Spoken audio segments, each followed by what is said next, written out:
Gentlemen, How's it welcome. going? Fine weekend, everybody. right? After a big W. Happy Sunday. There we go. Yep. Nick's not too stressed this weekend. Ooh, relax. Is the holy water there? It's downstairs, but it's probably the chicken cutlets he has to his chicken freaking cutlets right here. Oh, Though. of Not course. sharing again. Yeah. I'm bringing that up later with we've got two guests today. I'm going to bring that up later with our other guest, Nick. But before that, before we got something to tackle before that. Hey, a minute in, we already got a Marlins comment. Love it. Oh my gosh, Ted. guys, hockey, please. Right? Keep it consistent, Ted. I love it. So, we got a special guest today in the building, a South Florida legend. It comes to sports broadcasting.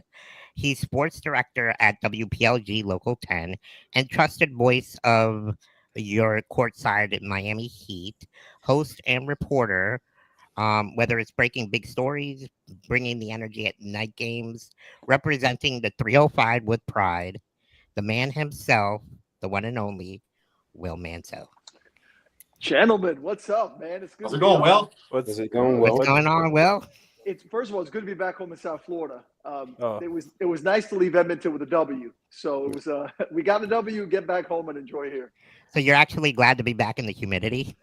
You know, what's funny is you mentioned that, season. I took my kids out for a walk today. They wanted ice cream on Miami Beach, and we were walking, doing like half hour in. I'm like, man, okay, I need to get back inside. No, I got to mention to Will, I'm a fellow Albertan in the better part of Alberta, Will, Calgary. Okay. But give us the vibe, the atmosphere, what it was like in Edmonton if you were there last year, kind of like just feeling sense you got away from these two games, crowd, all that feel, and then now coming back home here. We joke about going to Edmonton. It's a long trip, and obviously, Calgary. And Casey Hintz, our new reporter, she's great, one of our new sports reporters. She's a huge hockey fan. She grew up in Calgary, so she would tell me all about the battles in Edmonton, Calgary, and Alberta, and all this stuff, the passion of hockey. And guys, if you haven't been there before, it's cool. It's a great atmosphere pre-game, during the game.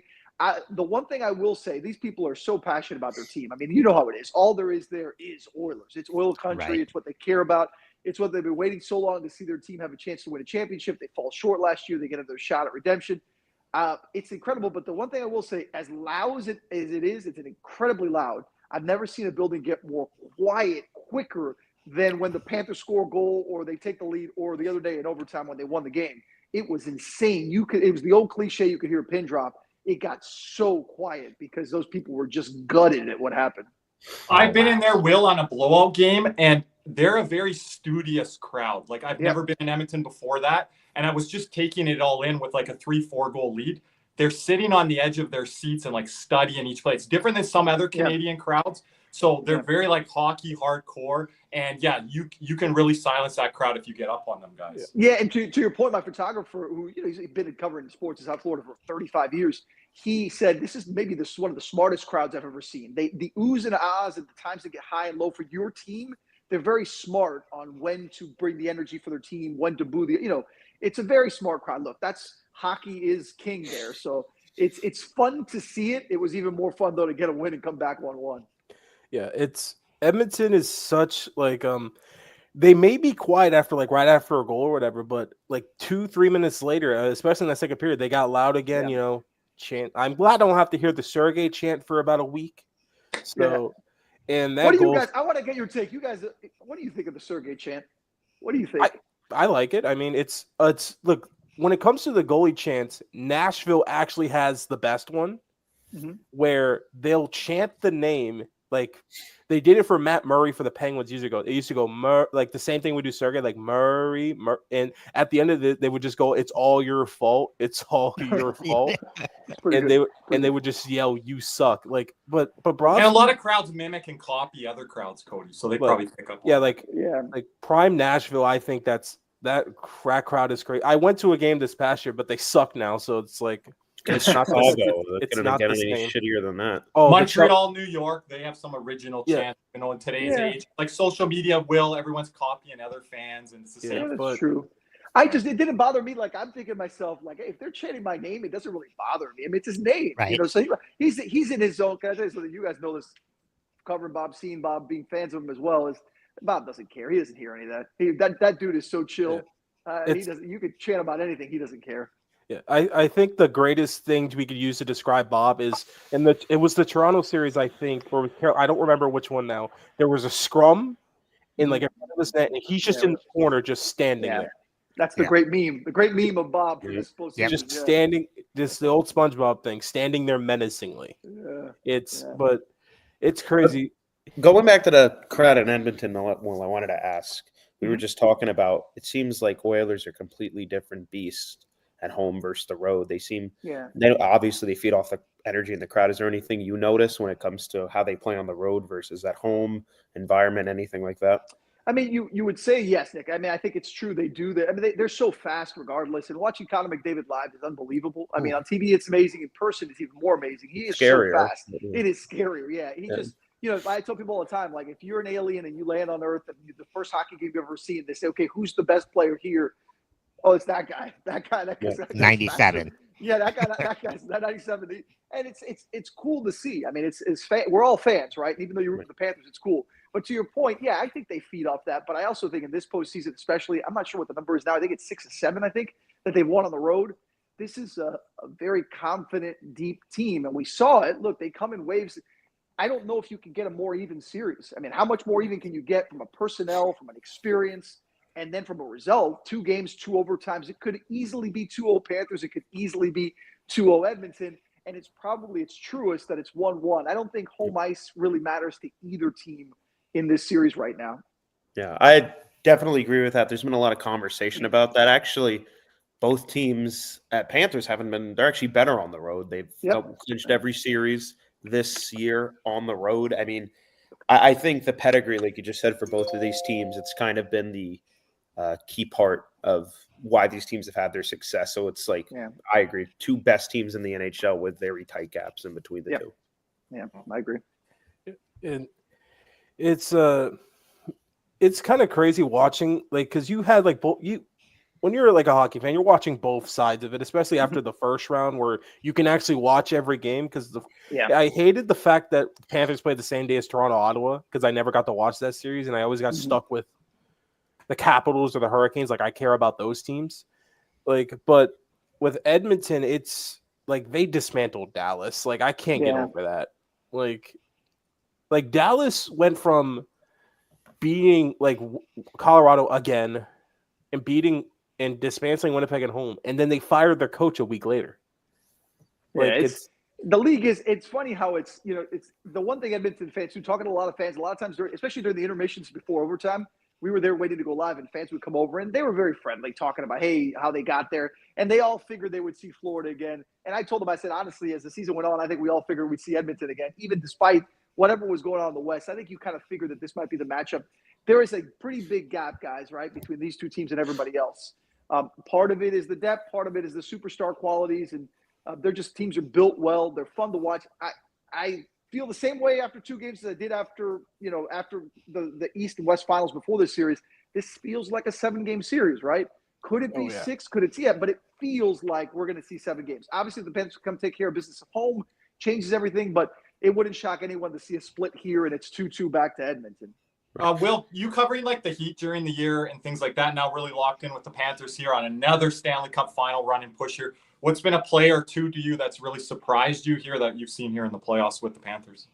A player, you said? Yeah, player or 2. Oh, I mean, can I tell you something? I never got a real grasp of Nico Mikkola, of how big he is and how what a badass he is. Right? Like, we're Mikkola's minions here, so we were on him from day one. Yeah, Mikkola minions. Yeah. Dude, he's a badass. And just talking to him and talking to the guys about him, like they freaking love him. I mean, they love him, and he's so big and tough, and I had a feel for everybody else, like Forsling. You see the play the other day where he just gives up his body. He's done that so many times that it's almost like you expect it, right? Guys like that. And the addition of Marchand, seeing Marchand in person, I will tell you guys, I had obviously seen Marchand from afar for years in Boston, as we all did. First time I see him, I'm 6'2", 200 pounds. I'm a pretty tall guy, and I see Marchand in a locker room. He's not very big. And do you think I can compete with his size? Oh, you could take him, man. You could take him. He's not. Remember Martin now. St. Louis there, Will? After Stanley Cup Final goal, he walked underneath my chin. I'm about 6'1". So it's just shocking to see how can those guys maneuver around the giants of this league. They do, and they do it so well. And you say Marchand's 37 in the second overtime game in three nights in double overtime. The dude is out there breaking away, flying to get a puck and score the game-winning goal. That type of athleticism, skill, and endurance and strength is unbelievable. Again, for a guy you look at. So seeing Marchand up close has been incredible to me to see. And then Mikkel is a guy that I just fall in love with the way he plays and the way the guys talk about him.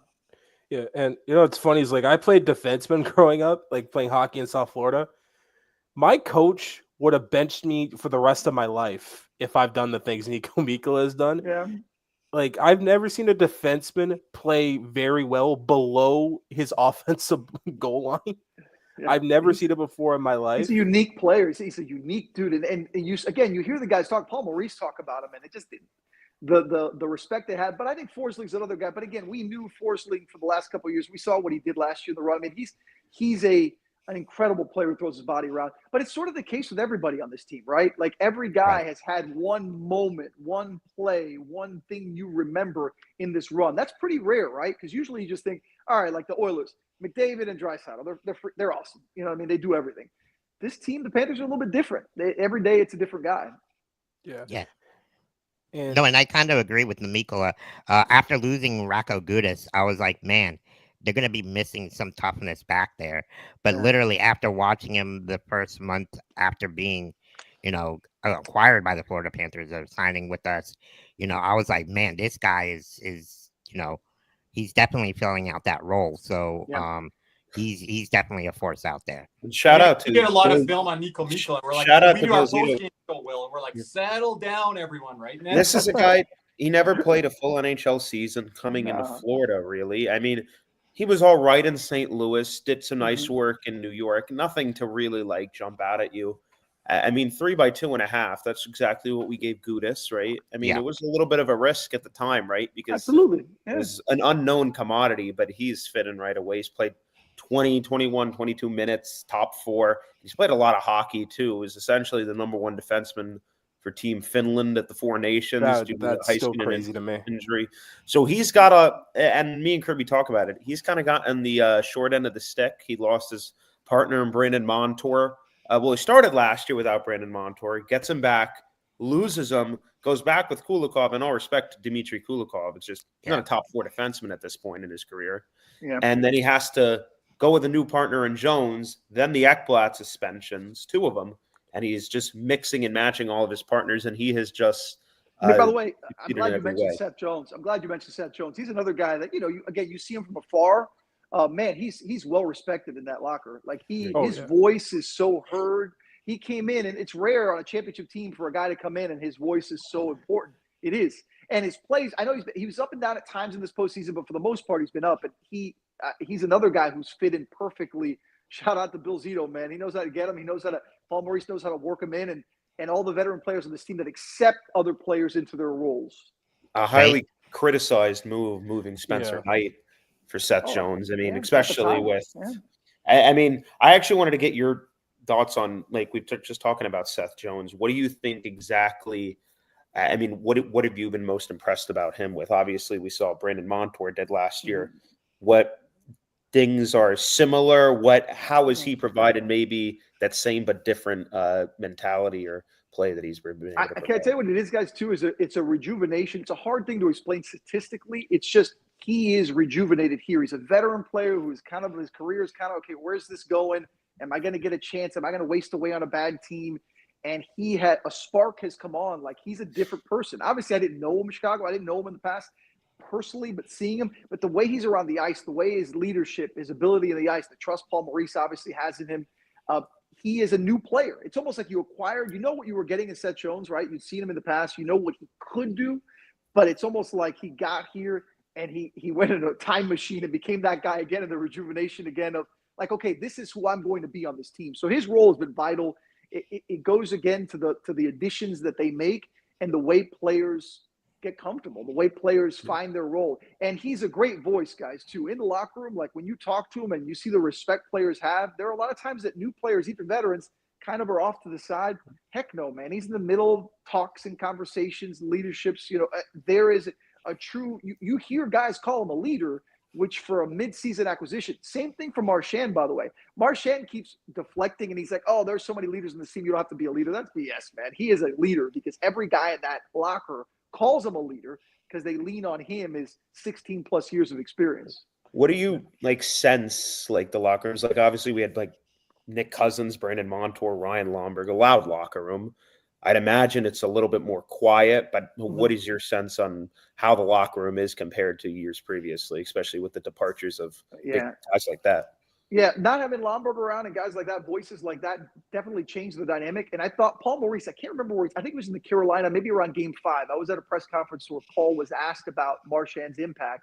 And he said, I'll be honest with you, the biggest impact he's had, obviously on the ice, is huge, but he's changed the personality of the team a little. We missed some guys. Like he said, we have a quiet team. While people want to think that they're some outspoken because of the champs and they're tough and stuff, it is kind of a chill, very relaxed locker. When your leaders are Sasha Barkov and Sergei Bobrovsky, you're going to get a very chill style leadership from that perspective. And even if Tkachuk, as outspoken as he is, and he can be a great soundbite and fun and on the ice, he can be a chill guy too. They needed Brad Marchand. They needed Seth Jones. They needed a little bit of that personality, I think, to kind of make up for the losses you just mentioned. So I guess to answer your question is it's gotten back more to how it was last year, where I think maybe mid-season it was getting a little chill. They kind of needed that spark, that different voice, that different energy for the second half of the season, and obviously this run. And I think Lombergs and Monters there, they've lost a lot of voices in the room there. Caesar, go ahead. Yeah, I was going to say, I think Matthew Tkachuk said it best, where he's like, we need a new blood to contend again this year, to win for those new players, right? We want to have a reason to win for them, not just for ourselves. So that's a great point too, Will. But Will, just a quick question. You talked a lot about Seth Jones. Did you, before he got to Florida, did you know that his dad actually was an NBA guy? I did only because I do so much stuff with the Heat, and I meet a lot of different people and assistant coaches, and you see stuff. I was familiar with Popeye Jones, it took me a second the trigger to go off when they got him, like, oh my God, wait, that's Popeye's son. I'm like, oh, that's funny. It didn't really hit me right away for a couple of days. But yeah, it's funny. Tonight we have a show. I'll give a plug. We have the Panthers show tonight at 7:00, a half-hour special, where we're kind of looking back to games 1 and 2 and looking ahead. But we also we talk to Popeye and we talk to Seth. And we do a nice feature story at 7:00. So that'll be fun. He's so proud of him, man. I mean, they're very close, and Seth thinks, obviously loves his dad and very proud of the person he is, having played professionally and learned kind of what it is to respect the game, prepare for games. They're very similar in that way. So it's cool to see that dynamic. I believe Seth's mom, I think it's Amy. She's big on social media. She's always on social media and tweeting things. She used to be anyways. I see her all the time there. Seth's brother also played in the NHL. I know we had a question there. Yeah. Our boy John, the greatest anthem singer in the world. I love John. John's the GOAT, man. He's our guy. He has a great question here. Says, how do you compare the run the Panthers are on with the run that the Heat had in LeBron years? Good question.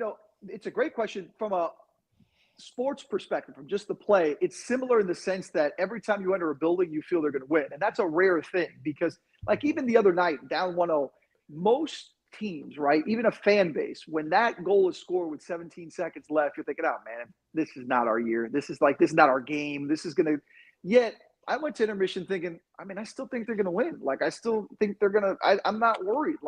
And that's the feel that you had in those big 4 years. There was always going to be something. Obviously, the difference in attention, that 4 years with the Heat, I tell people all the time, I covered 83 playoff games.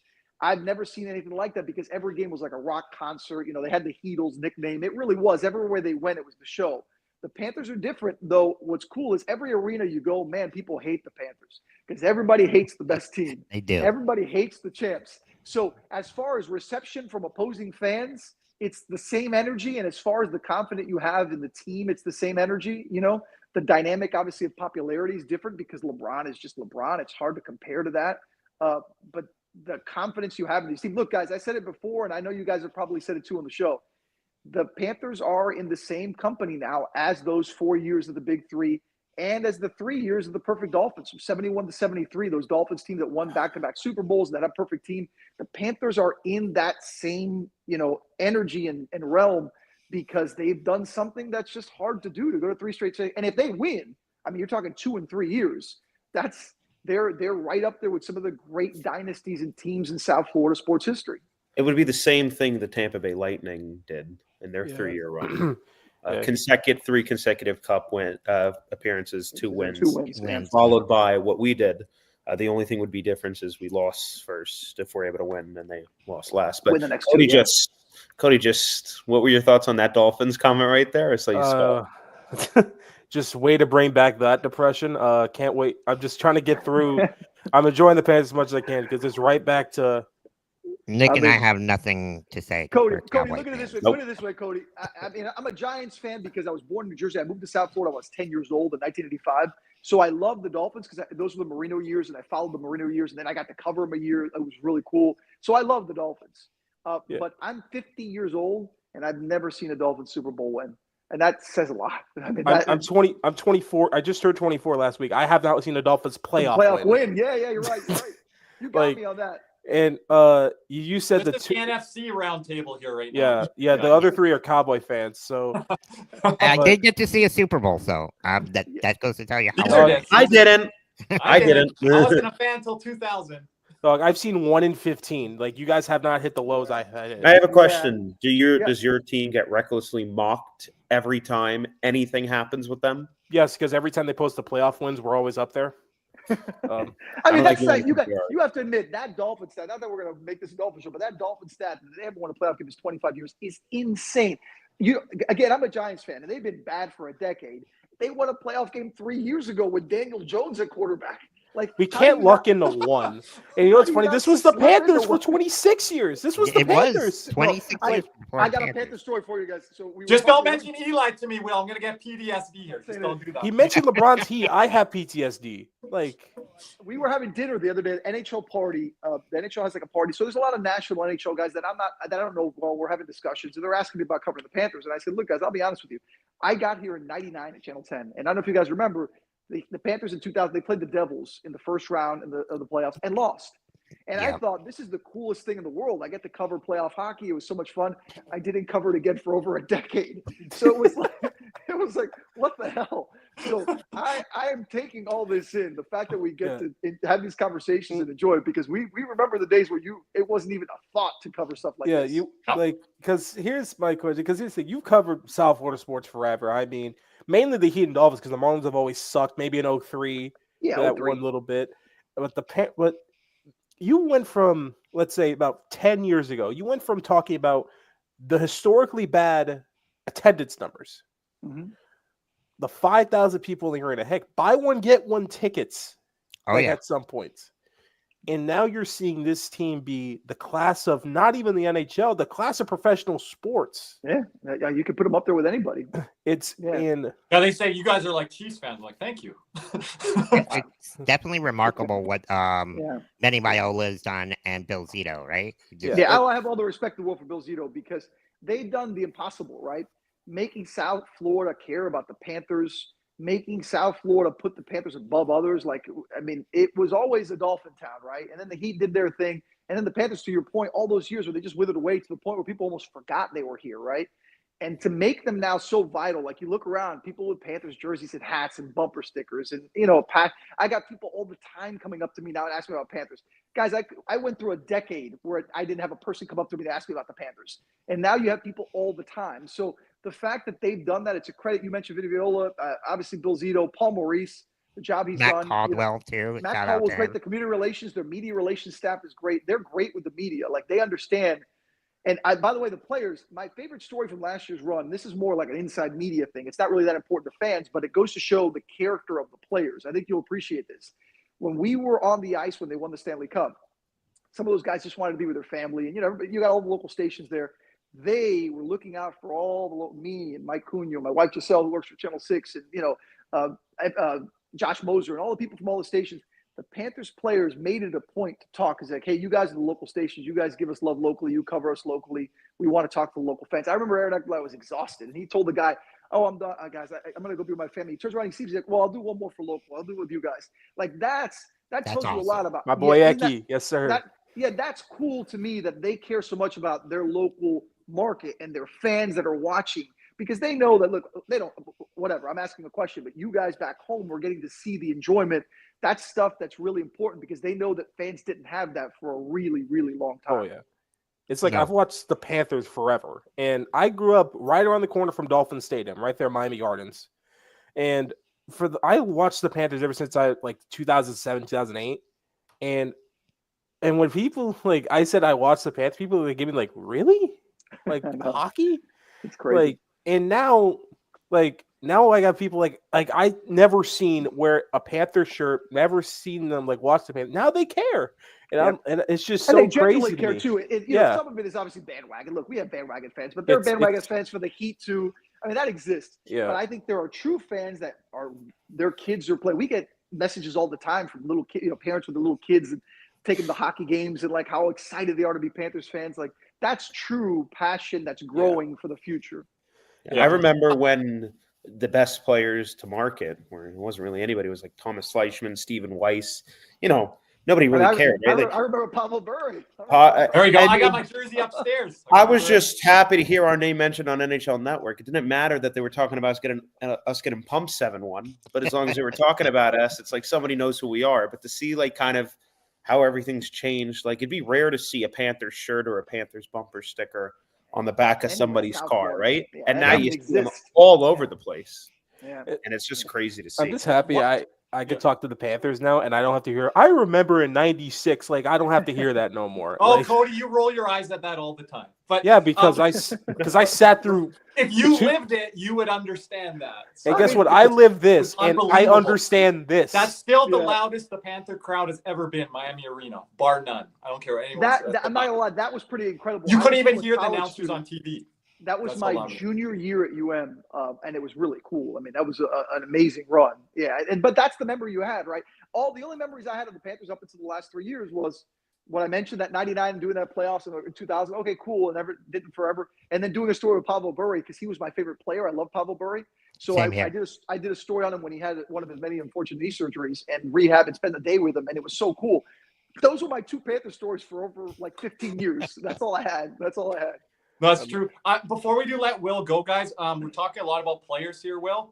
But let's tell us a media to media story behind the scenes in Edmonton or something that you'd like to share, something funny or something noteworthy that happened on the road here. Well, we always look out for each other because let me tell you something. The worst thing about all the media hangs out.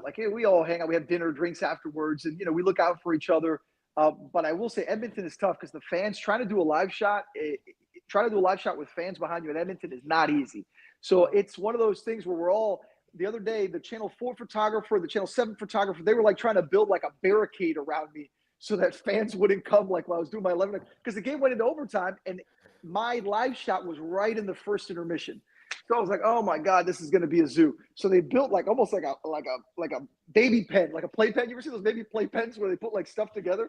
And I'm standing in the middle of it doing my live shot. So, but we all look out for each other. We're all, I think the media in South Florida, as much as I think they neglected the Panthers for many years, and part of it for the reasons we mentioned, I think they're doing a good job now making sure that we give coverage to the Panthers that they deserve, And that's really important. And then having Script Sports now, where people in West Palm Beach, Boca, all the way down to the Keys, right, can actually follow the team.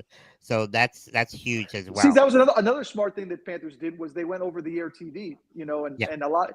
I will say this: the thing that's happened to the Heat the last couple of years, I have more often than not fans come up to me, he's like, dude, where can I watch Heat games? I don't understand what's going on. I don't get FanDuel because of Comcast or all these. Where Panthers, you just put on regular TV and you watch them on scripts on regular TV. So it gives every fan the option to watch the game, which is huge. If you can't watch the game, how are you going to be a fan?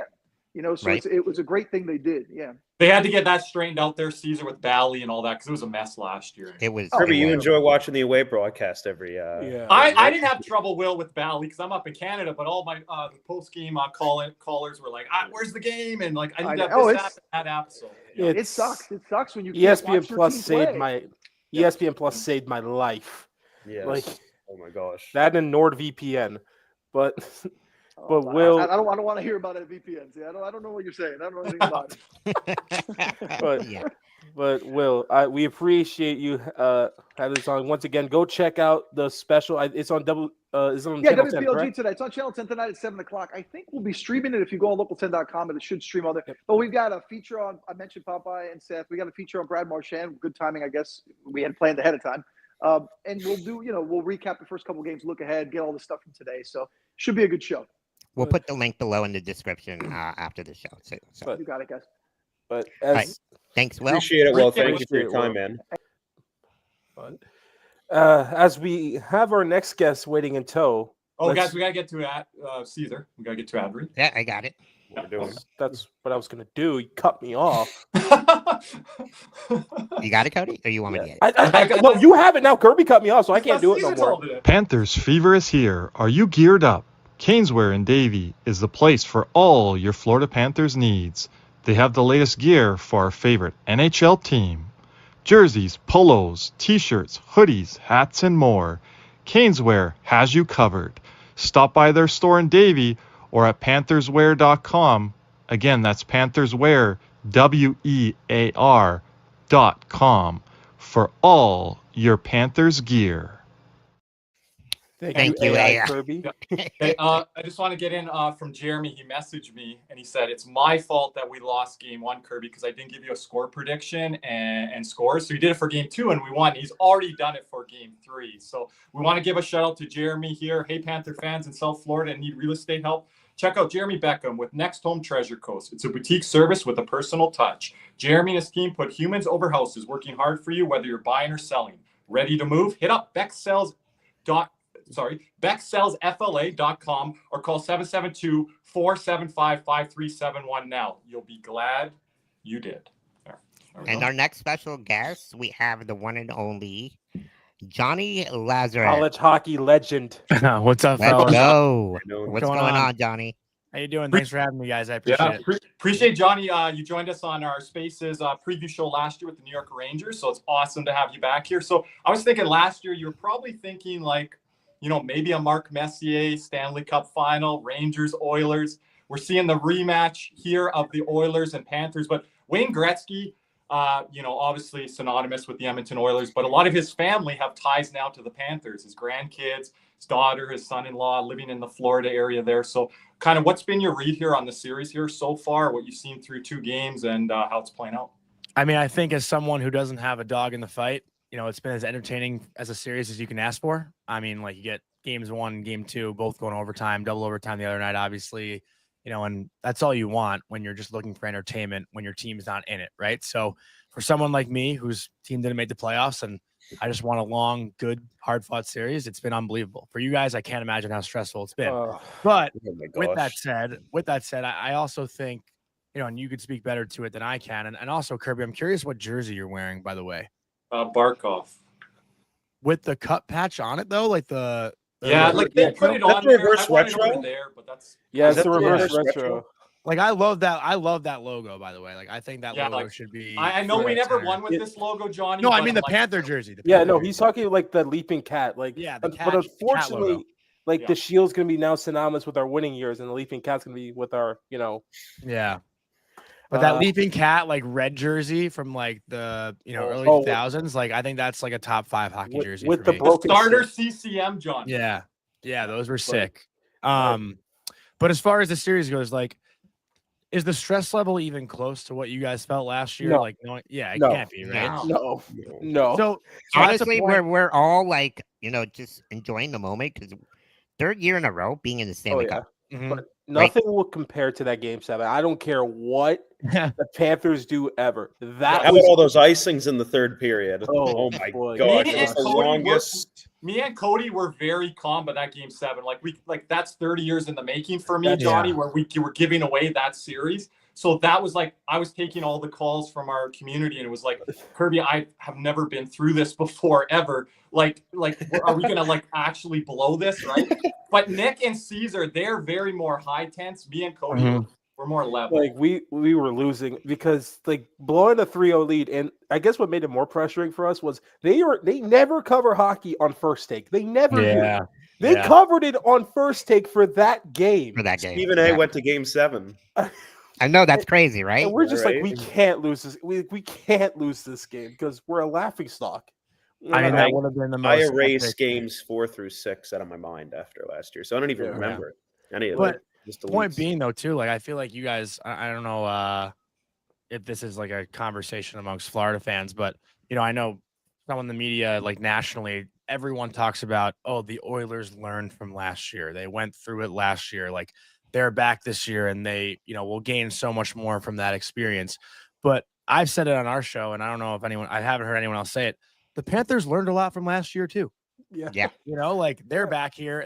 Their highs and lows aren't as dramatic, aren't as drastic. And I think people have kind of forgotten that, like in these big moments, and Brad Marchand said it after game 7 against Toronto, there's a difference between a big game and a big moment. Like this was a big moment, not a big game. We've played in plenty of big games, but you have to learn how to separate the two. And I think that's been a little bit underestimated as far as this Panthers team goes. It infuriated me when people were picking Tampa over us in like 5 or 6. I did. That infuriated me because it was people probably didn't understand this thing, but I was on this all the way. The Leafs were more different this postseason than what Tampa was last year. Tampa was the same thing, except I still think they made the dumbest move of the offseason last year, which was trading Mikhail Sergachev. I don't care what anyone says. That move never made sense to me. Still doesn't, to be honest. But I'm not upset, Johnny, with people that necessarily picked Tampa because, like, we had to wonder how we were going to look after load management after the Chuck injury. So especially if you guys are from that the outside perspective, I didn't get as mad as some Panther fans were. Like I was infuriated. Like that one really made me But mad. I took myself out of our kind of bubble, Cody. Yeah. Like, what did they think? A little bit. I But tried. Sportsnet- I still couldn't Sportsnet see was it. talking, Johnny, But- like only one team existed, Tampa Bay. That was disrespectful. And especially with the injury to Matthew Tkachuk, he was just coming back into the lineup, and the injury or the missed suspended games Suspension. for Ekblad. So, Kirby was like, how are they going to come back? How are they going to gel with the team?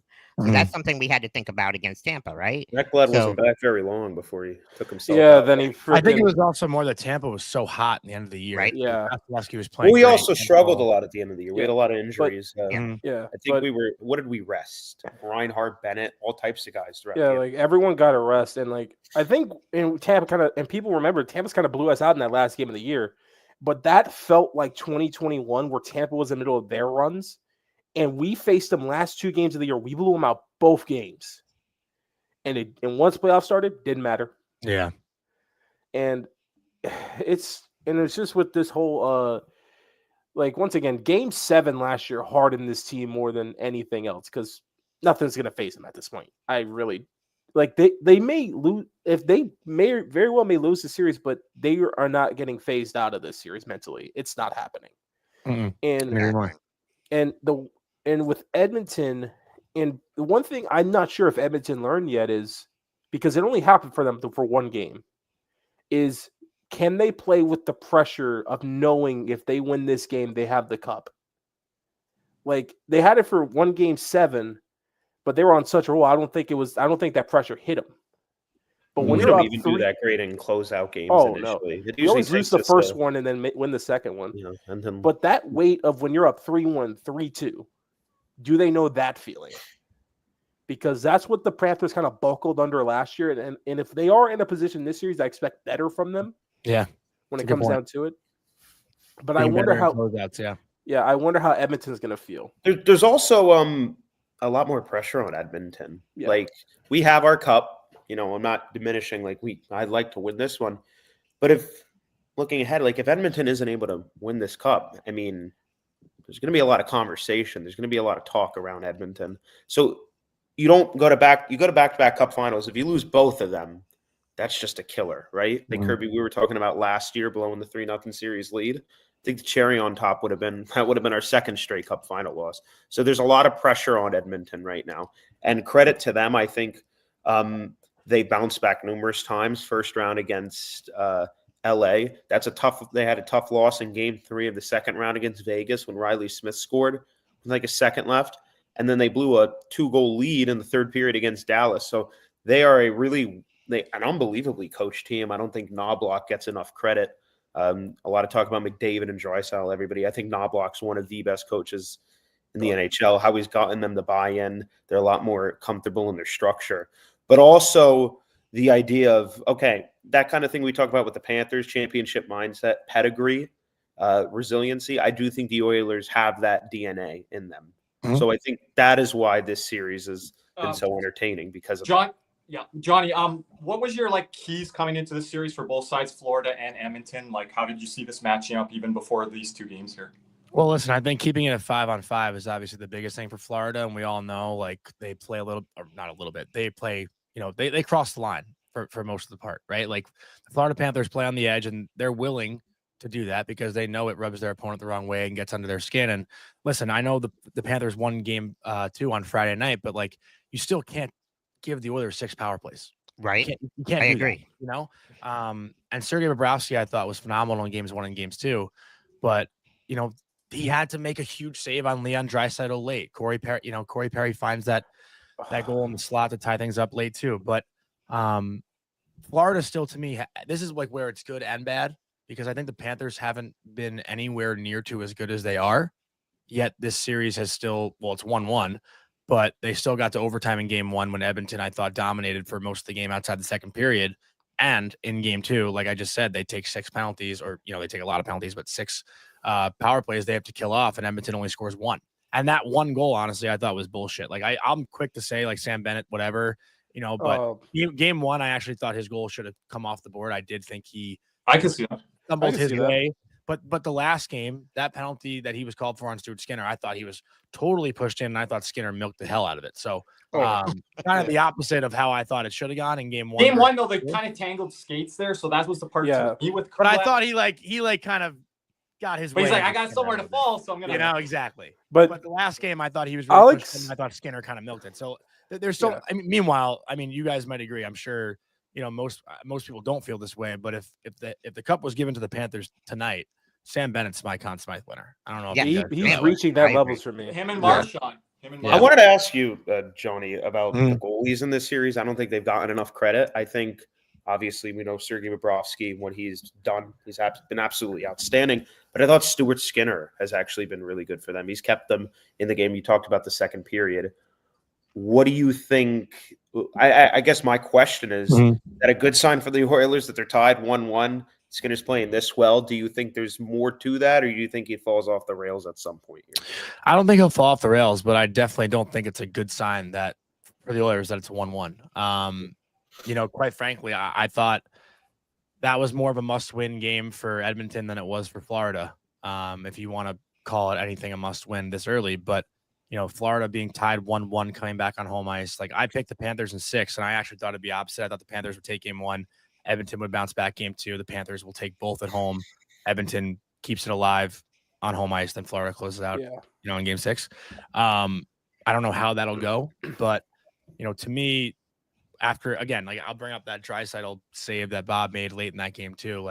My group chat was saying that's why he paid the guy $10 million, right? Because that's a goal 9 out of 10 times when Leon Draisaitl gets that off his stick. And I know it wasn't elevated as high as he wanted it, but Bob still made a great reaction save at a critical point in the game to keep his team up 1. And as the series goes on, I do think, Skinner will get better. But both guys have been pretty neck and neck as far as how they played. I don't think there's really a goaltending edge right now with how it stands. Johnny mentioned, I exactly said that to you, Nick. Remember off air, I'm like, Draisaitl didn't put that where you wanted it, but it's still a big save by Bob. And Bobrovsky, he stopped that with the top of his pad. But that pass by McDavid too. Yeah, the pass. I want to say, Johnny, I dug into the numbers last year because you were mentioning the power play numbers there. So I was going through old Sportsnet stuff from last year's playoffs coming into game 3. I just wanted to hear what they were saying after 2 games. Obviously, it was played in South Florida last year, this year in Edmonton, but the power play opportunities for Edmonton last year, they were 0 for 7 after the first 2 games. This year, they're 2 for 10. So the Panthers continue to bring down those power play numbers for Edmonton here through 2 games yet again. So that's a good sign. And you can't expect them to go 0 for 7. Last year, Draisaitl was injured. There was a lot of team wasn't as deep, I would say. And Florida's power play too, I think the top unit has been pretty bad so far. Don't have to tell us. I have been bitching at our power play coach for about a month now. It's ever since the Toronto series. It seems like we just go out there and we hope the puck goes in the back of the net. And a lot of times it's been our second unit. A lot of times it's been broken plays. They don't even attempt the Reinhardt bumper play anymore. Yeah. Kachuk's on the frickin' half wall. I know everybody loves Matthew Kachuk. He drives me insane because I just get him in front of the net, get him down low because I can't. He can't handle a puck, and when he does lose a puck, we all know he can't skate, so he's not going to be able to catch the puck going the other way. And it puts a lot of pressure on Barkov, like to get zone entry back in. Yeah, and he's passive at times. Like it's funny. It's like now the league has kind of shifted over the last couple of years to the 5 forward unit. We went backwards. We're at the 2D unit. Like I didn't get that for the life of me. Well, I also think too with McDavid and Edmonton's skill on the PK, like you're playing it a little bit safe as well, right? Like you don't want to give up any shorthanded goals against this team when you're on the power play, knowing the power play hasn't been doing well either. You don't want your power play to actually hurt you, you know? Yes, Yeah. But our second unit, it's so damn elite. Like, because Marchand, Bennett, Verhaeghe. Yeah, I mean, ridiculous. Johnny, would you put Lundell on a PP1 unit? I'm kind of there at times with this team. What's PP1 right now? Like, it's Jones, Ekblad, Barkov, Reinhardt, Kachuk. Say we didn't have Marchand. Would you be for Lundell on a PP1? On the first unit, you're saying? Yeah. Yes. Who are you taking off? Ekblad. Ekblad? Yeah.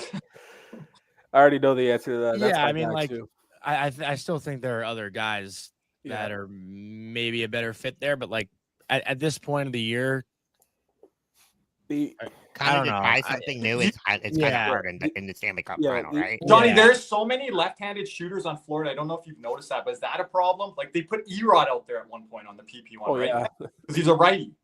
I mean, listen, I think like growing up, I remember I played for a team that actually had like a right-handed unit and a left-handed unit. We were 5 righties, 5 lefties. Like that was our 1 and 2. Some coaches think there's more to it than others. I don't know if it necessarily is the biggest deal. Obviously, it depends who your biggest one-time threat is. That's what you cater the power play to for the most part, is that, you know, the guy on the left flank or the right flank, like whichever one is the go-to option with the hardest shot. Like that's what the PK has to respect the most. So that's usually what will, I guess, navigate, for lack of a better term, the rest of the power play. And that's Reinhardt in this situation in the bumper. Yeah, exactly. Like he's the go-to option, right? You get it from the point man down to the goal line, quick pass up to Reinhardt in the bumper, or that play from the half wall into Reinhardt right there in the slot. Like those are the 1 and 2 options I would say for Florida for the most part. Do you think he's really hurting right now? Everyone is. Who's 100% healthy? I know they had like 6 days of rest or whatever, but like no one's at their best right now. Yeah. And speaking of that, Ryan Nugent-Hopkins today missed practice. Chris Knobloch said he's a game time decision. Kirby, we were talking about, but he's been really bad for Edmonton. So I was wondering, Johnny, do you think that has any impact? Jeff Skinner drawing in potentially? Do you think Nugent's been really bad for Edmonton? I think, yeah. I don't think. Like in the first 2 games or in the play? Yeah, in the first two games. First 2 games of the play. Really bad. I think really bad's a stretch. Like, I don't think he's been not as effective. But is he doing what he's been doing, Johnny? Like, no, but I wouldn't say that's really bad. Yeah, I agree with that. He was exceeding expectations before. It doesn't mean. But he's the first. They always talk about he's a first overall pick. Yeah, but he's been in the league for like north of 10 years, so you can't look at that anymore. You know. Yeah. But I think that's like saying James Van Riemsdyk is a second overall pick. Like you can't really, he's James Van Riemsdyk. That's the player. But he struggles like against the tougher physical teams. You saw it with Kopitar and Getzlaf. Like he's always struggled against teams that are built like Florida. I think Dallas is pretty tough. They're not physical, though. They're not physical. I think Dallas got bullied by Edmonton, and I'll give credit to Edmonton. I knew he was a part of that. Well, I think it's more Corey Perry of Andrew Kane. I would even say Zach Hyman. I just don't think Dallas matched Edmonton's physicality. I think Dallas is soft, personally. I think Bischel turtling in game 1 at the end of the game showed they're a soft team. They don't lay a body on Edmonton. Good rebuttal. So I think everything, they went through the neutral zone, passed it to the outside. I could count maybe on one hand. I was doing it, I think, during game 3. How many times did they chip the puck in and go in and try to get it? I don't think. Edmonton, you're saying? No, Dallas. Oh. Like, never. And they just passed it to the outside, and Edmonton smothered them. So I don't think they really challenged Edmonton enough physically. And I think that's what the Panthers do. Took us 2 games against Toronto to get after Chris Tanev. Toronto got off to a really good start in that series, had a 2-0 series lead. They kind of dictated their play, how they wanted to play off the rush. We gave up, I think, 3 or 4 rush goals in those first 2 games. Can't put the most hits in the playoffs. But then right? We started to kind of wear them down a bit, and I think that's kind of similar how this series needs to go. Yeah. The first 2 games, I thought we played into Edmonton's hand a bit with the back and forth rush chances. When the Panthers are at their best, they're below the hash marks, cycling the puck, grinding it out, getting a piece. Every time you chip the puck in, get a piece of their defenseman, and it grinds them down. And I think that's what we did against Toronto, against guys like Tanev and Benoit, and they started to make mistakes. I think that's going to be the formula here versus Edmonton, because we're not going to win a track meet with the Edmonton Oilers. No, definitely We not. need to grind them down. The longer this series goes, the better for us, because it means we're getting to our game. We're establishing our presence. And I think in each times, it's kind of weird. We do it in both the second periods of this series. Yeah, And both I the thought second one of my periods have been concerns outstanding. coming out of game 1 was we looked tired after that home goal. Mhm. After Edmonton tied up, we looked like we couldn't do anything. We iced the puck like 15 times in overtime. And in game 2, we actually found our legs and we started getting to our game a bit more. So that's the positive for me. Well, that's also the rust of not playing for 6 days too. Yeah. Like Well, I that's thought part our of play it. was fine Yeah. up until No, after but the extra. I want to ask Johnny, like, what is the travels really bothered me last year with this team? How they've stayed home and then traveled up to Edmonton. Edmonton's beat them back to South Florida on the travel game. Like, do you think this is a big factor or not, Johnny? Because like game 1, they had no legs in the third and overtime. Yeah. Listen, I think travel is a part of like, well, I'm not going to say Edmonton has the advantage of travel because they're going to have it now for games 3 and 4, right? Like they're going to feel it, but Florida's traveling as well, so it's not like it's an even level playing field. Like Edmonton got to be home and rest after game 5. Florida had to make their way there, so it is a factor for sure. But I made that excuse last year going into game 3 where Florida had the travel issues, right? Like I think they got there the day before game 3, and I'm like, oh, like the betting part of my brain is like, oh my God, I'm hammering the Oilers because the Panthers had this whole travel issue, and they looked pretty damn fine in game 3, right? Yeah. So these are like outside things that people like us probably think play into an effect when you're in the room. Sometimes you just feel good, other nights you don't. Like, you know, I know there were Friday night games where I'm rested all week in college and I thought I'd feel great, where my legs were just shit and I couldn't find a reason why. And then Saturday night, playing the second night of a back-to-back, I felt better. Like sometimes you don't really have an answer. It's just human nature and how you feel. I don't know if there's an excuse that the Panthers can find, but I know game 1, it looked a little bit like 2 teams that hadn't played hockey in 6 days. Yeah. In game 2, I think you get your legs under you a little bit.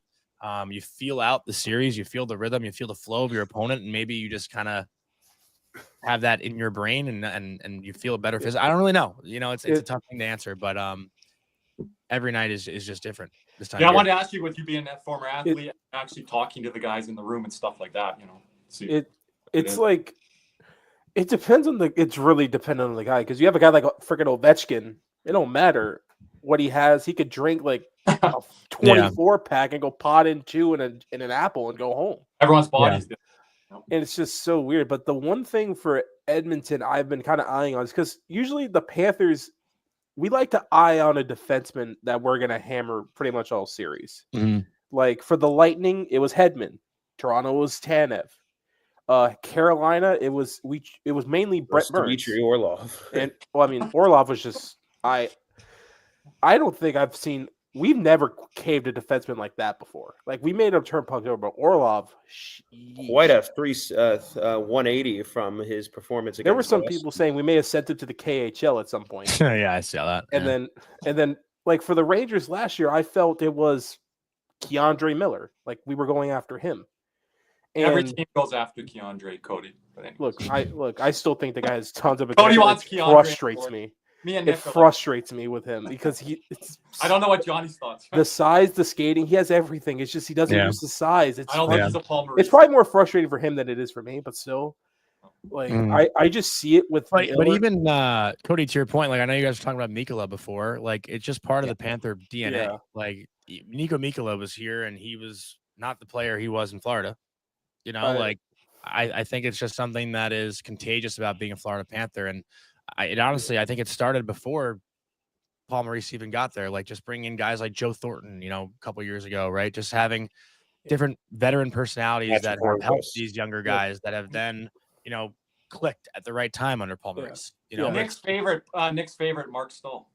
I mean, hey, like he was there for the first cup run, right? Yeah. Like it's part of it. And I know you guys have talked about like just how much Florida has changed and whatnot. Like my age group, I'm a 96 birth year, And one of my really good friends, Chase Prisky, first kid from Florida to play for the Panthers, grew up in Pembroke Pines. Like my age group has him, Justin Kapelmaster just retired. He played in the Coast, played in the AHL as a goalie. Austin McElmurray, Austin Bolio, Shane Gostisbehere, a little bit older. Like that Florida age group, I think it was Peter Worrell who like played for the Panthers, back in the 90s, early 2000s that like really stayed in Florida and established that like ground roots of, growing hockey in Florida. And, that was Nick's coach.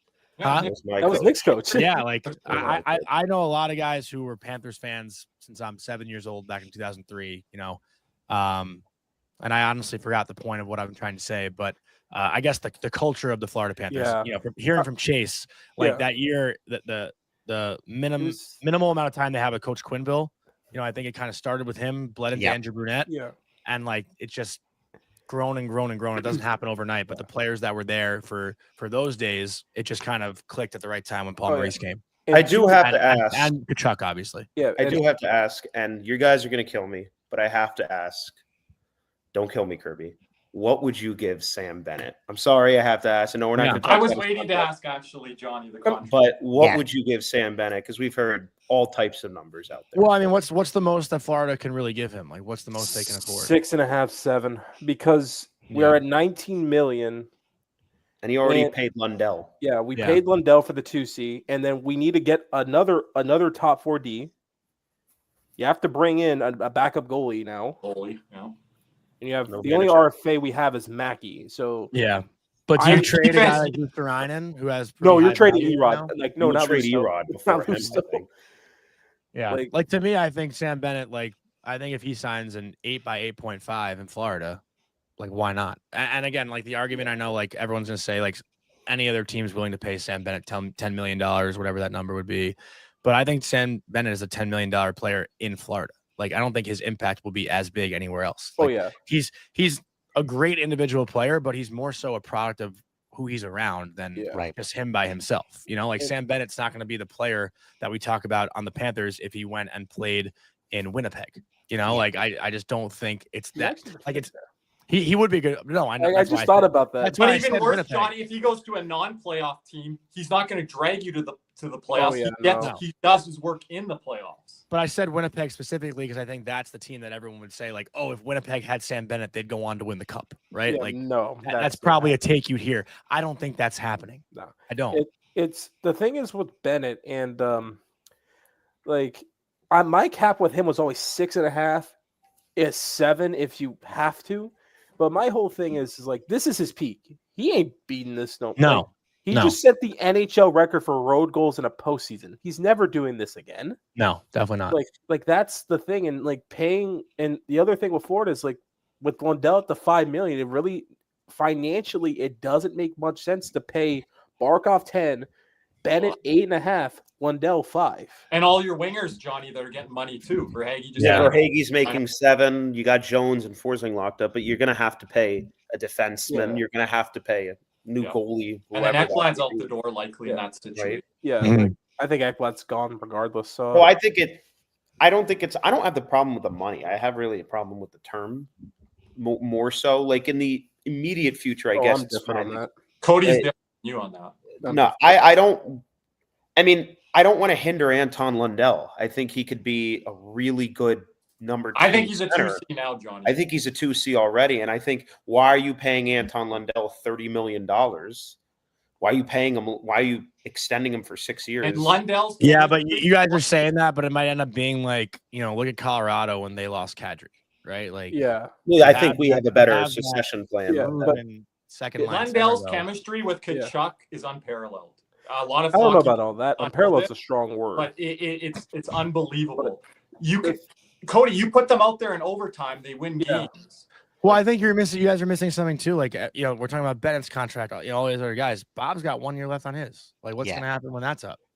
I think, don't you think they're going to go get a goalie, Johnny? That's going to be paid quite well with the goaltending department. With I'm sure they will, but like, I mean, we don't know. That's a hypothetical. We don't know, right? Like, that's a hypothetical. Like, who's going to be the goalie? Who's going to be the guy? Is it going to be up to Bob's par, like what he's done?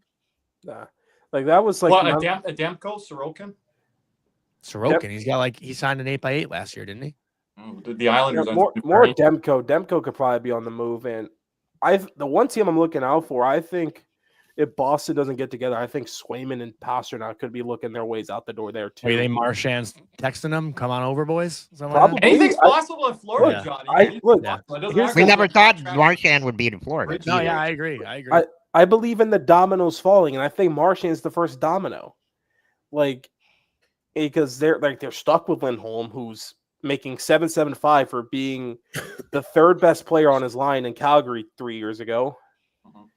But the thing is with Colorado at that point is Colorado didn't really have a plan after Kadri. They tried to get Ross Colton, they tried him at center, but he's a natural winger.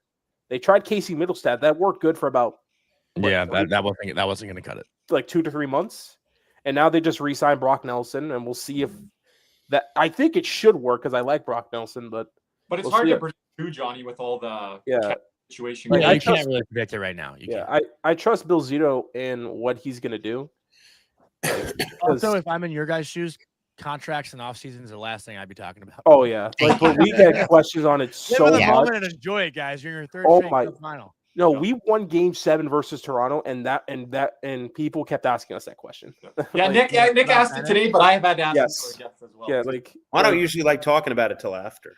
Like because Verhaeghe had such a slow year, and Bennett had this career year, and people are just like, we should have gave Bennett the Verhaeghe contract. I'm like, no. Verhaeghe just scored 40 with 70 points last year. Yeah, and he's back to form in the playoffs. I mean, Verhaeghe's doing something. Like it's such a tough question. The only guy I know for sure is not coming back is Ekblad, because he's done. Because I think the suspension. You guys say for sure all the time. I don't know. They tried to get in the wave as no move before free agency last year. The only thing you got Montour, Kirby. It's hard to predict with Zito. The guy that what screwed us was the fact that Game 7 free agency was a week apart. Yeah, we took that Reinhardt I think a little too close. It's after midnight. We're like, that's why Johnny. Kind of switching off of this topic. Someone that you sat down with or skated with for 60 seconds, 90 seconds. I know you always post those clips. Someone that was really interesting to talk to this year, player wise. Oh, just in general. Yeah. I mean, actually, I love Montour. He's a great guy. I'm actually trying to get him to come on my show this week, which would be cool. UMass guy too, so I knew him like a little bit, not super well, just like mutual friends and stuff. He's the best though. Like honestly, I said it last year too, because I get to go in every road room when teams are in New York and like kind of see and feel out like how guys are after morning skate. And Montour, Lomberg, and Cousins were like the 3 funniest dudes I've been around. I'll never forget my first Stanley Cup Final media day. There's a clip of this, I think, I don't know if it's on my Instagram or not, but there's a clip somewhere, maybe on YouTube. First day of Stanley Cup Final 2023, Brandon Montour like cut out Nick Cousins. Like, I'm not a big fancy shoe guy, but I think they're called like Givenchy's or something. Oh, it's the Givenchy, yeah. Whatever they're called, yeah. So Montour like cut out Cousins' shoelaces, put hockey laces in his like expensive shoes or whatever. But those 3 are just a riot. Like, I love talking to those guys. Nick Cousins also like such a nice guy. Like, his rep in the media, just because of how he played the last couple of years, like called a rat or whatever. You guys love the rat talk, but it was actually a negative the way it was talked about before. Now it's kind of cool to be called a rat. But he's just like one of the nicest guys too. Like, that locker room is so fun to talk to. And Duclair was another one I did back in 2023, which is really cool. But all the guys, I mean, I haven't had one guy that's been like bad, Yeah. Oh yeah, Johnny's talked to Sidney Crosby and oh yeah, he's like the nicest guy ever, honestly. Like, that was the biggest surprise. Johnny's talked to the cream of the crop. Like, I didn't know Johnny. Sorry, my apologies. Nick's like, Kirby, do you know he just sat on Spaces? I'm like, no. A lot of the Ranger fans like, you get this Johnny guy, and he's like, you just talked to Sidney Crosby. No, my apologies. Now I'm a big fan of Johnny. I'm not an ego guy. Then Nick knew who you were. I do want to ask Kirby. You wanted to ask about that Montour shot at Ekblad in that 60-second circle. Oh, I think. On the plane. Yeah, on the plane. I was wondering what he was indicating. Because you asked Montour, like, on your I think you did for Bleacher Report Open Ice, where you did the skate, and you asked him who would you rather not like least likely to sit next to you on the plane, and Montour said Ekblad, and I don't want to get any further into. Oh, that's such a classic. I don't know. I don't have any more on that. Okay.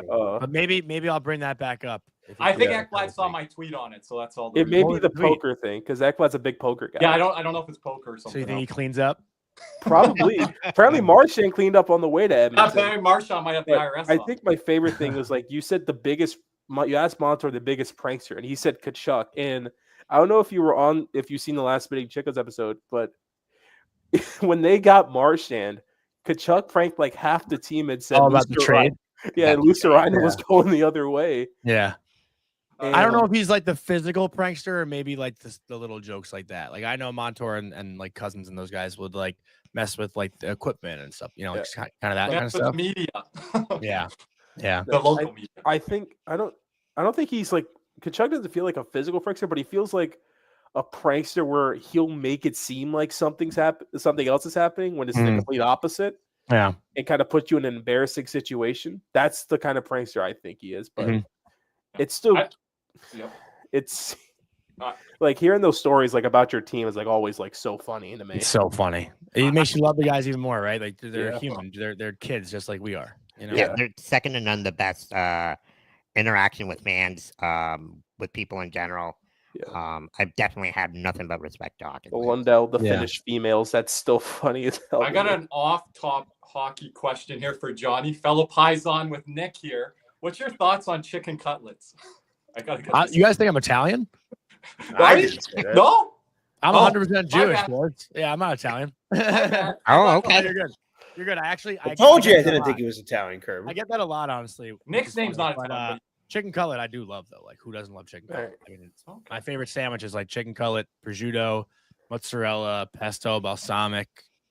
Chicken cutlets over chicken parm. Sorry, 1,000%. Yeah. He knows the culture. That's but if he's 100% Jewish, that means he has the best delis. Like, right. Yeah. Like a hot pastrami sandwich from a Jewish here in deli. New York. Yeah. Like I went to New York like one time for like an internship thing or whatever, and they took us to freaking Katz's, and I'm like, and you're just like, it's like the place is like so big, you think it's overrated going in. Like, this place ain't nothing. Sick.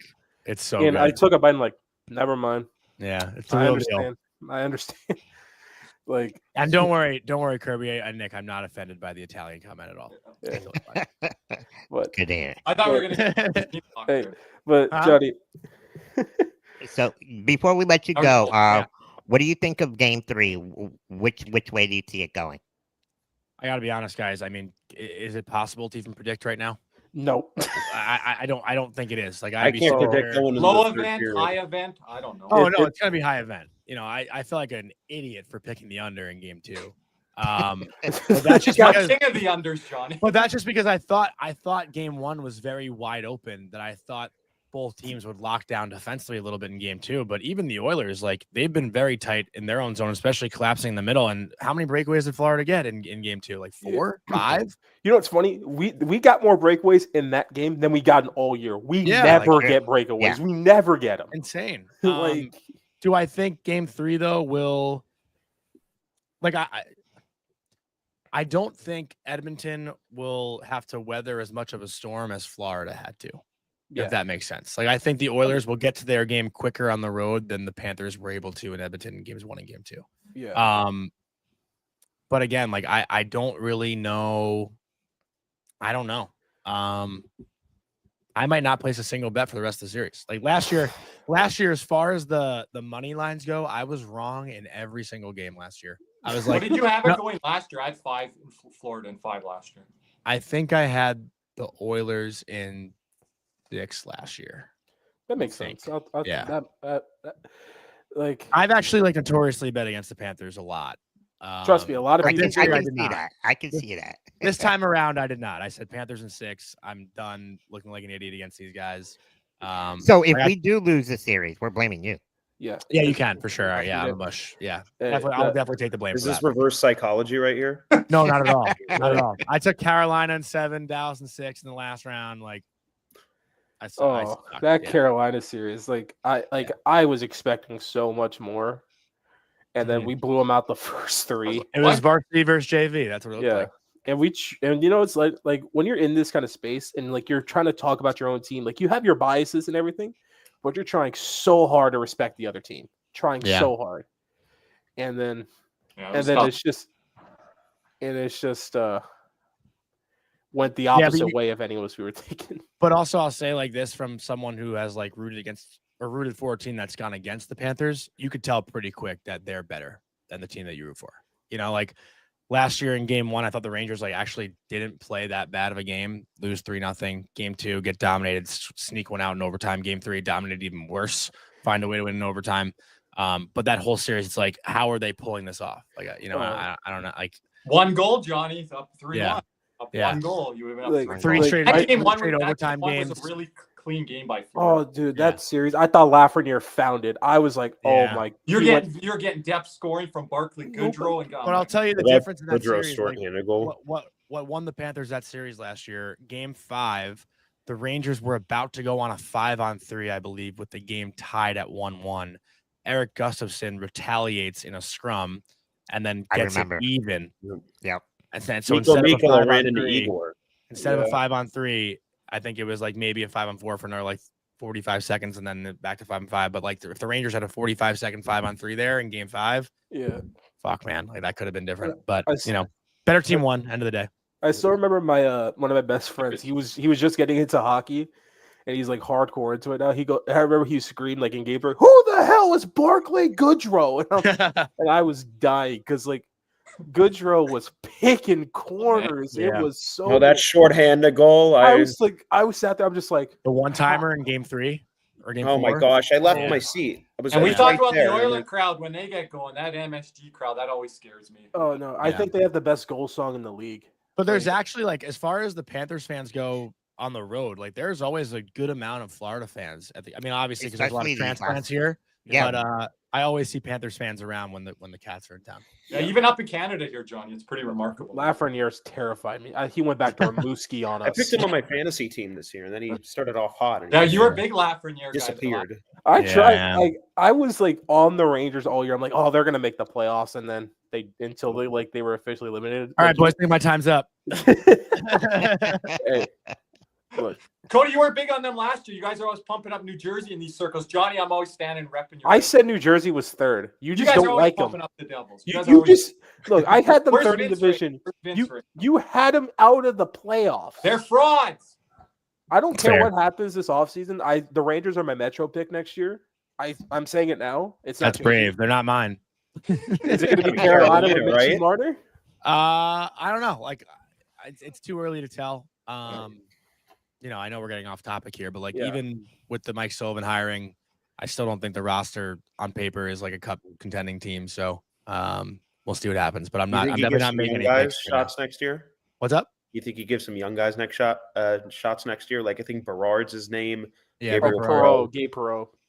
We'll see. I mean, I don't know what to think right now, to be honest. I don't know. Yeah, I don't know.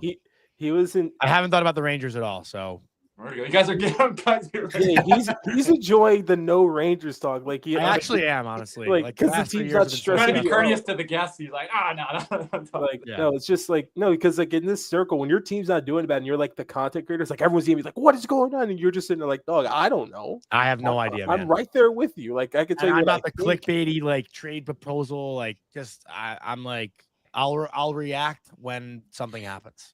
Yeah. But till then, what can I say? Sorry for getting into all the Bennett stuff and the free agent stuff because we do that coverage. No, I get it.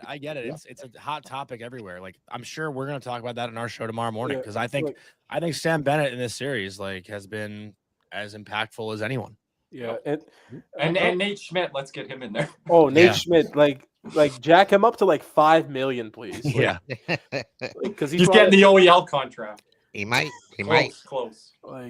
But anything else, Johnny? And where can people find you on social media? Just JLazzy23 on Twitter. Always tweeting out shit to piss people off or to get people to have some fun. Like it kind of goes both ways. But I do my morning show, Morning Cup of Hockey, every day in the playoffs, 9 a.m. on the Daily Faceoff YouTube channel. I appreciate you guys having me. Had a lot of fun the last time I did the spaces. So was pumped when Caesar DM'd me because I love talking to logical, passionate fans. Like you guys aren't like the delusional, kind of hockey fans. You guys know what you're saying. It's fun to talk hockey with you guys. So appreciate you guys having me. And listen, I got Panthers in 6. So hell, I'm the only one here that didn't pick the Panthers. I picked the Oilers in 7. I'm rooting for the Oilers, full transparency. Like I think it'd be great to see Connor win one, but like Yeah, I understand that from the general hockey fan. I understand rooting against the Panthers. With all due respect to everybody, Connor McDavid can blow it out his ass. All right. Look, he had his one moment. He's done. Great. He had his one moment. He can get it next year. Like, I understand he walked my favorite player in the world when, like, I just said, I'm like, yeah. How about this? He lets us win this year, and then Johnny goes to the Rangers in 2 years and wins you guys a cup. See, that'd be fine. I would love that. Okay, that's how we'll arrange this. JT Miller, Connor McDavid down the middle for the Rangers. Can't imagine wait. that. What a world. Cool. But yeah, thank you, boys. I appreciate it. And appreciate you coming on, Johnny. Appreciate you hopping on. Thank you, Johnny. Appreciate Johnny. Sounds good. I think that's going to end it here. Wow, full show here today, guys. Oh, before we do, I have an announcement. I will be on Locked On Panthers with Armando Velez, recording later tonight. So make sure to head over to his page. We're going to be previewing Game 3. I'm not sure when it's going to be released. I assume midnight. You could catch it tomorrow morning before Game 3. Appreciate it, Armando, and I can't wait to see Nick's second personality, which is just him just being like, well, I'm not changing. I'm comfortable on. You're not making any bold takes and proclamations. What bold take am I going to say? I'm scared shitless of the Edmonton Oilers. Oh no! Will you invite Armando for chicken cutlets? I will be watching out for that. By the way, gotta get some off my chest. Trash establishment of the day. AutoZone. They suck. Okay, off topic. I don't care. Well, now we're not getting a sponsor at AutoZone. PJ's Brewhouse, AutoZone. Fuck. Advanced Auto Parts is better.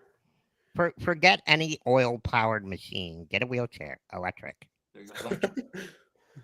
No, I watched the Seinfeld episode. That didn't go so well. Be careful around the rain. But boys, we're excited for Game 3 once again. Check us out live stream right after Game 3. I'm praying that for a Panthers regulation win, I would like that for, I think, all of our blood pressures. Make sure below everyone subscribes to the Cats and Rats channel, the BigCeaz channel, and click your notifications on. And we also need the 5-star reviews over on Apple, everyone. Let's get that going there on the algorithms. So if you listen to us on Apple, give us a 5-star over there. And also, thank you to everybody. Yeah, once again for tuning almost in. 100 people in at 2 a.m. After Game 2. So that's unbelievable. So thank you to all our listeners in the chat, all the people who will be there tomorrow, there yesterday. Hey, we're inching closer to that 500 subscriber mark. Yes. There we go. 451 last time I checked. Oh, coming this summer, we're going to be doing a lot of ranking shows. Some of you there in the chat are going to be joining us. Are we going to re-rank the jerseys again? Well, I was thinking defense forwards. We can do some jersey stuff, logo stuff, But, I mean, we're trying to get the goalie union in there for the goalies, get the defense crowd in there for the D. And you know what, Kirby? Just for you, I got the cutlet right here. There you go. There we go. Looks like Ryan's going to clip that. Looks like a chicken tender, but don't worry about it, Cody, because you're not having any right now. But I'm going to get some when I go back to South Florida. Mom and Levine already invited me, so I already got it. There you go. Have a great night, everybody. But anyways, make sure you guys check us out. I also, one announcement, I have my podcast comes out on Wednesday. Great interview with Jesse Pollock. Definitely check that out, guys. And till next time, we'll see you tomorrow night. Let's go, Cat. What's up, Cats and Rats fans? If you enjoyed that video, be sure to hit the like and subscribe button before you head out. If you're listening to us on Apple and Spotify, make sure you leave us a 5-star review. And just like always, let's go Cats.